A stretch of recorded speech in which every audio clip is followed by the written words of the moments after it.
Hello, my sweet friends. This is Mrs. Gomez, and today we will be reading chapters 6 through 10 of Wonder by R.J. Palacio. Paging Mr. Tushman. I would have been more nervous about meeting Mr. Tushman if I'd known I was going to be meeting some kids from the new school. But I didn't know, so if anything, I was kind of giggly. I couldn't stop thinking about all the jokes Daddy had made about Mr. Tushman's name.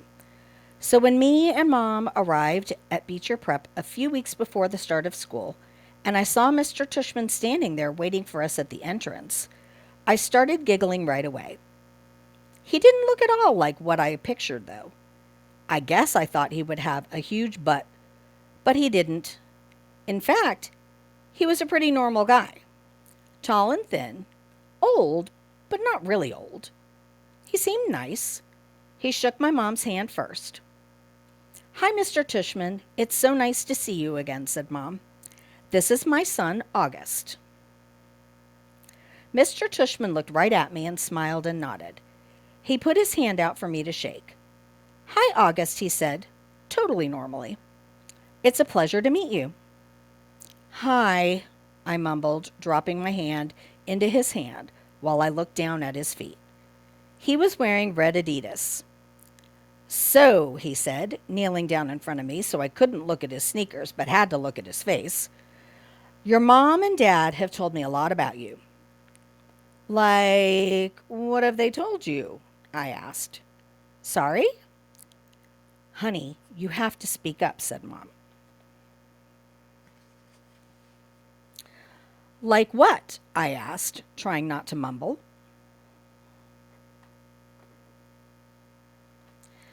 "Well, that you like to read," said Mr. Tushman, "and that you're a great artist." He had blue eyes with white eyelashes. "And you're into science, right?" "Uh-huh," I said, nodding. "We have a couple of great science electives at Beecher," he said. "Maybe you'll take one of them." "Uh-huh," I said, though I had no idea what an elective was. "So are you ready to take a tour?" "You mean we're doing that now?" I said. "Did you think we were going to the movies?" he answered, smiling as he stood up. "You didn't tell me we were taking a tour," I said to Mom, with my accusing voice. "Augie," she started to say. "It'll be fine, August," said Mr. Tushman, holding his hand out to me. "I promise." I think he wanted me to take his hand, but I took Mom's instead. He smiled and started walking toward the entrance. Mommy gave my hand a little squeeze, though I don't know if it was an "I love you" squeeze or an "I'm sorry" squeeze. Probably a little of both. The only school I'd ever been inside before was Via's, when I went with Mom and Dad to watch Via sing in spring concerts and stuff like that. This school was very different. It was smaller. It smelled like a hospital. Nice Mrs. Garcia. We followed Mr. Tushman down a few hallways. There weren't a lot of people around, and the few people who were there didn't seem to notice me at all, though that may have been because they didn't see me. I sort of hid behind Mom as I walked. I know that sounds kind of babyish of me, but I wasn't feeling very brave right then. We ended up in a small room with the words "Office of the Middle School Director" on the door. Inside, there was a desk with a nice-seeming lady sitting behind it. "This is Mrs. Garcia," said Mr. Tushman, and the lady smiled at Mom and took off her glasses and got up out of her chair. My mom shook her hand and said, "Isabel Pullman, nice to meet you." "And this is August," Mr. Tushman said. Mom kind of stepped to the side a bit so I would move forward. Then that thing happened that I've seen happen a million times before. When I looked up at her, Mrs. Garcia's eyes dropped for a second. It was so fast no one else would have noticed, since the rest of her face stayed exactly the same. She was smiling a really shiny smile. "Such a pleasure to meet you, August," she said, holding out her hand for me to shake. "Hi," I said quietly, giving her my hand. But I didn't want to look at her face, so I kept staring at her glasses, which hung from a chain around her neck. Wow, that's a firm grip, said Mrs. Garcia. Her hand was really warm. The kid's got a killer handshake, Mr. Tushman agreed, and everyone laughed above my head. You can call me Mrs. G, Mrs. Garcia said. I think she was talking to me, but I was looking at all the stuff on her desk now. That's what everyone calls me, Mrs. G. Mrs. G, I forgot my combination. Mrs. G, I need a late pass. Mrs. G, I want to change my elective. Mrs. G's actually the one who runs the place, said Mr. Tushman, which again made all the grown-ups laugh. I'm here every morning by 7:30, Mrs. Garcia continued, still looking at me while I stared at her brown sandals, with small purple flowers on the buckles. So if you ever need anything, August, I'm the one to ask. And you can ask me anything. Okay, I mumbled. Oh, look at that cute baby, Mom said, pointing to one of the photographs on Mrs. Garcia's bulletin board. Is he yours? No, my goodness, said Mrs. Garcia, smiling a big smile now that was totally different from her shiny smile. You've just made my day. He's my grandson. What a cutie, said Mom, shaking her head. How old? In that picture, he was 5 months, I think. But he's big now, almost 8 years old. Wow, said Mom, nodding and smiling. Well, he is absolutely beautiful. Thank you, said Mrs. Garcia, nodding like she was about to say something else about her grandson. But then, all of a sudden, her smile got a little smaller. We're all going to take very good care of August, she said to Mom. And I saw her give Mom's hand a little squeeze. I looked at Mom's face, and that's when I realized she was just as nervous as I was. I guess I liked Mrs. Garcia when she wasn't wearing her shiny smile. Jack, Will, Julian, and Charlotte. We followed Mr. Tushman into a small room across from Mrs. Garcia's desk. He was talking as he closed the door to his office and sat down behind his big desk, though I wasn't really paying much attention to what he was saying. I was looking around at all the things on his desk. Cool stuff, like a globe that floated in the air, and a Rubik's Cube type cube made with little mirrors. I liked his office a lot. I liked that there were all these neat little drawings and paintings by students on the walls, framed like they were important. Mom sat down in a chair in front of Mr. Tushman's desk, and even though there was another chair right next to hers, I decided to stand beside her. Why do you have your own room and Mrs. G doesn't? I said. You mean, why do I have an office? Asked Mr. Tushman. You said she runs the place, I said. Oh, well, I was kind of kidding. Mrs. G is my assistant. Mr. Tushman is the director of the middle school, Mom explained. Do they call you Mr. T? I asked, which made him smile. Do you know who Mr. T is? He answered. I pity the fool, he said in a funny, tough voice, like he was imitating someone. I had no idea what he was talking about. Anyway, no, said Mr. Tushman, shaking his head. No one calls me Mr. T, though I have a feeling I'm called a lot of other things I don't know about. Let's face it, a name like mine is not so easy to live with. You know what I mean? Here I have to admit I totally laughed, because I knew exactly what he meant. My mom and dad had a teacher called Miss Butt, I said. Augie, said Mom, but Mr. Tushman laughed. Now that's bad, said Mr. Tushman, shaking his head. I guess I shouldn't complain. Hey, so listen, August. Here's what I thought we would do today. Is that a pumpkin? I said, pointing to a framed painting behind Mr. Tushman's desk. Augie, sweetie, don't interrupt, said Mom. You like it? Said Mr. Tushman, turning around and looking at the painting. I do too. And I thought it was a pumpkin too, until the student who gave it to me explained that it is actually not a pumpkin. It is, are you ready for this? A portrait of me. Now, August, I ask you, do I really look that much like a pumpkin? No, I answered, though I was thinking yes. Something about the way his cheeks puffed out when he smiled made him look like a jack-o'-lantern. Just as I thought that, it occurred to me how funny that was. Cheeks, Mr. Tushman? As I started laughing a little, I shook my head and covered my mouth with my hand. Mr. Tushman smiled like he could read my mind. I was about to say something else, but then all of a sudden I heard other voices outside the office. Kids' voices. I'm not exaggerating when I say this, but my heart literally started beating like I'd just run the longest race in the world. The laughter I had inside just poured out of me. The thing is, when I was little, I never minded meeting new kids because all the kids I met were really little too.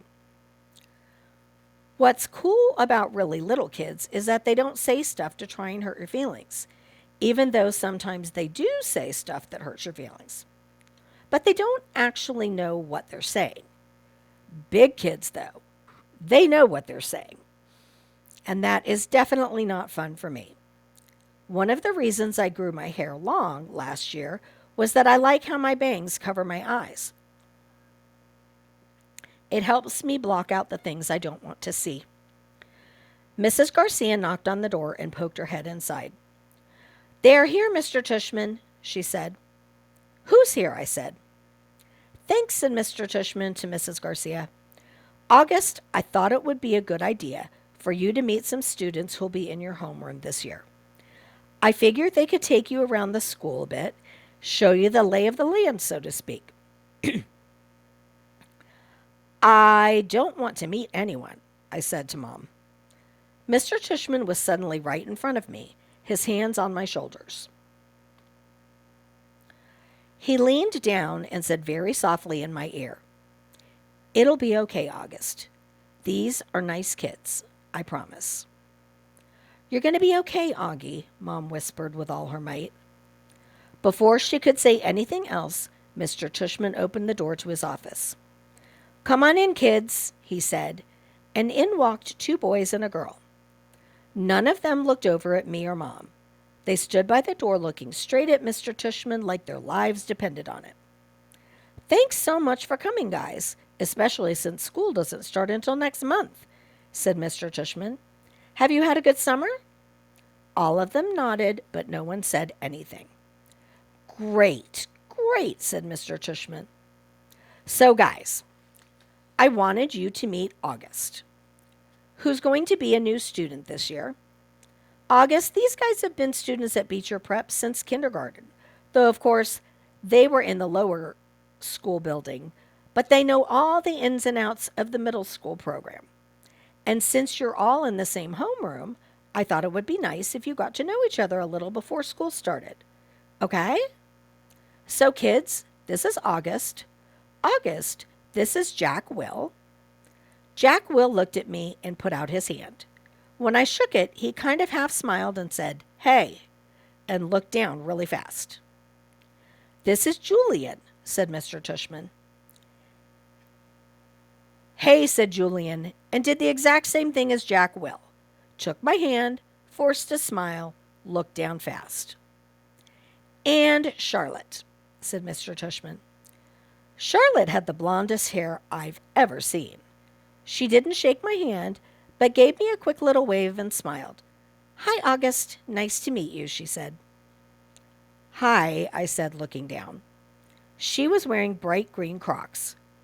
"So," said Mr. Tushman, putting his hands together in kind of a slow clap, "what I thought you guys could do is take August on a little tour of the school. Maybe you could start on the 3rd floor. That's where your homework class is going to be, room 301. I think Mrs. G is—" "Room 301, Mrs. Garcia called out from the other room. "Room 301, Mr. Tushman nodded. And then you can show August the science labs and the computer room. Then work your way down to the library and the performance space on the second floor. Take him to the cafeteria, of course. Should we take him to the music room? Asked Julian. Good idea. Yes, said Mr. Tushman. August, do you play any instruments? No, I said. It wasn't my favorite subject on account of the fact that I don't really have ears. Well, I do, but they don't exactly look like normal ears. Well, you may enjoy seeing the music room anyway, said Mr. Tushman. We have a very nice selection of percussion instruments. August, you've been wanting to learn to play the drums, Mom said, trying to get me to look at her. But my eyes were covered by my bangs as I stared at a piece of old gum that was stuck to the bottom of Mr. Tushman's desk. Great! Okay, so why don't you guys get going, said Mr. Tushman. Just be back here in... He looked at Mom. Half an hour, okay? I think Mom nodded. So is that okay with you, August? He asked me. I didn't answer. Is that okay, August? Mom repeated. I looked at her now. I wanted her to see how mad I was at her. But then I saw her face and just nodded. She seemed more scared than I was. The other kids had started out the door, so I followed them. See you soon, said Mom, her voice sounding a little higher than normal.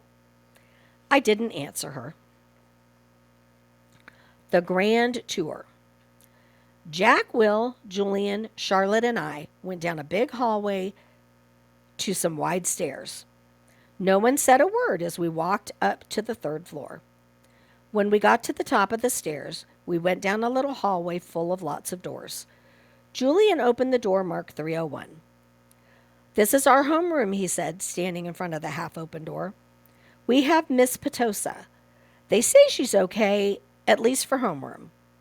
I heard she's really strict if you get her for math, though. That's not true, said Charlotte. My sister had her last year, and she said she's totally nice. Not what I heard, answered Julian, but whatever. He closed the door and continued walking down the hallway. This is the science lab, he said, when he got to the next door. And just like he did 2 seconds ago, he stood in front of the half-open door and started talking. He didn't look at me once while he talked, which is okay because I wasn't looking at him either. You won't know who you have for science until the first day of school, but you want to get Mr. Holler. He used to be in the lower school. He would play this giant tuba in class. It was a baritone horn, said Charlotte. It was a tuba, answered Julian, closing the door. Dude, let him go inside so he can check it out, Jack Will told him, pushing past Julian and opening the door. Go inside if you want, Julian said. It was the first time he looked at me. I shrugged and walked over to the door. Julian moved out of the way quickly, like he was afraid I might accidentally touch him as I passed by. Nothing much to see, Julian said, walking in after me. He started pointing to a bunch of stuff around the room. That's the incubator. That big black thing is the chalkboard. These are the desks. These are the chairs. Those are the Bunsen burners. This is a gross science poster. This is chalk. This is the eraser. I'm sure he knows what an eraser is, Charlotte said, sounding a little like Via. How would I know what he knows, Julian answered. Mr. Tushman said he's never been to a school before. You know what an eraser is, right? Charlotte asked me. I admit I was feeling so nervous that I didn't know what to say or do except look at the floor. Hey, can you talk? Asked Jack Will. Yeah, I nodded. I still really hadn't looked at any of them yet. Not directly. You know what an eraser is, right? Asked Jack Will. Of course, I mumbled. I told you there was nothing in here to see, said Julian, shrugging. I have a question, I said, trying to keep my voice steady. What exactly is homeroom? Is that like a subject? No, that's just your group, explained Charlotte, ignoring Julian's smirk. It's like where you go when you get to school in the morning and your homeroom teacher takes attendance and stuff like that. In a way, it's your main class, even though it's not really a class. I mean, it's a class, but I think he gets it, Charlotte, said Jack Will. Do you get it? Charlotte asked me. Yeah, I nodded at her. Okay, let's get out of here, said Jack Will, walking away. Wait, Jack, we're supposed to be answering questions, said Charlotte.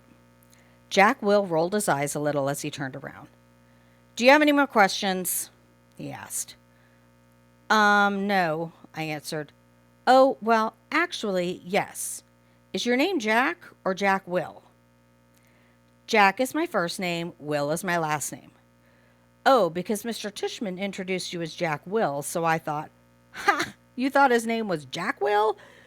Laughed Julian. Yeah, some people call me by my first and last name, Jack said, shrugging. I don't know why. Anyway, can we go now? Let's go to the performance space next, said Charlotte, leading the way out of the science room. It's very cool. You'll like it, August. The performance space. Charlotte basically didn't stop talking as we headed down to the second floor. She was describing the play they had put on last year, which was Oliver. She played Oliver, even though she's a girl. As she said this, she pushed open the double doors to a huge auditorium. At the other end of the room was a stage. Charlotte started skipping towards the stage. Julian ran after her and then turned around halfway down the aisle. Come on, he said loudly, waving for me to follow him, which I did. There were like hundreds of people in the audience that night, said Charlotte, and it took me a second to realize she was still talking about Oliver. I was so nervous. I had so many lines, and I had all these songs to sing. It was so hard. Although she was talking to me, she really didn't look at me much.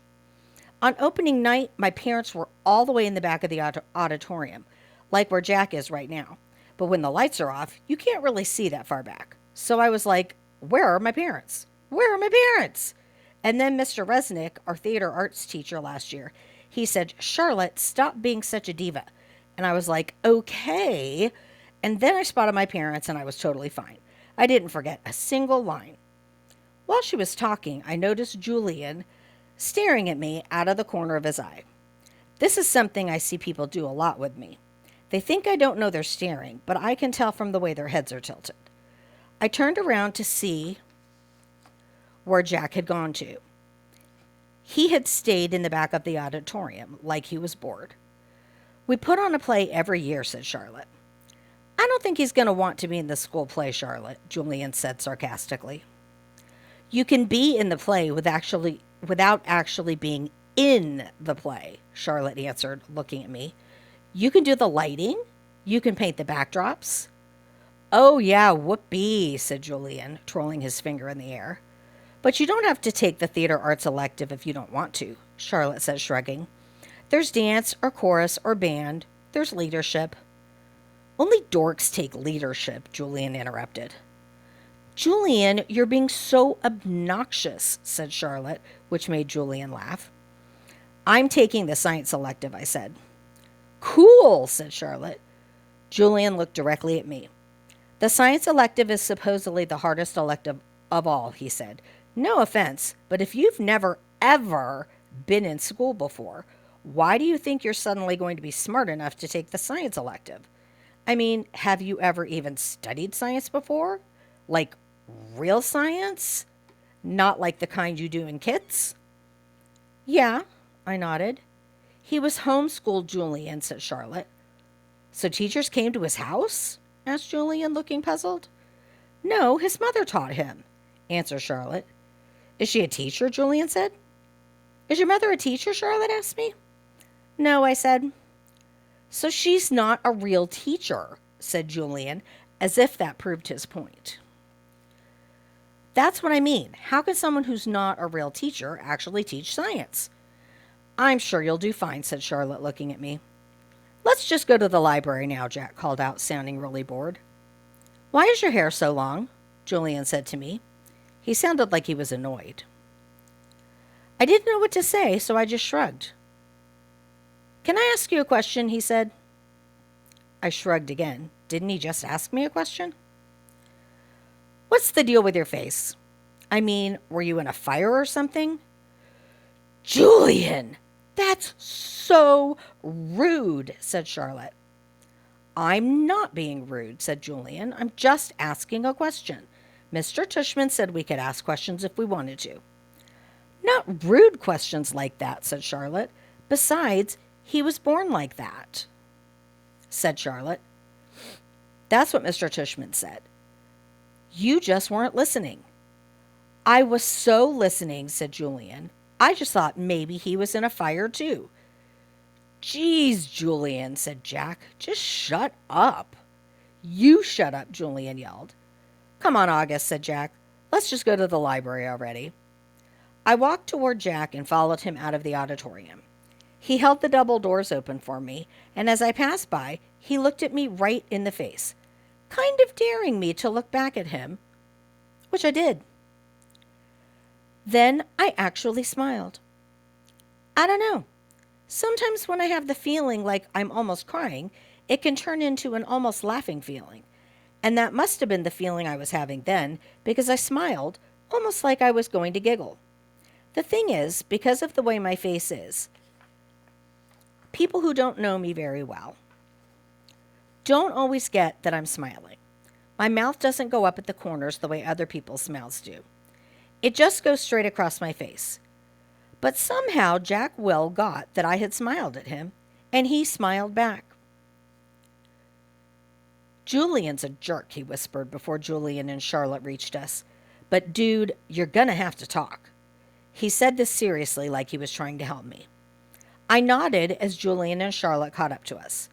We were all quiet for a second, all of us just kind of nodding, looking at the floor. Then I looked up at Julian. "The words supposedly, by the way," I said. "What are you talking about?"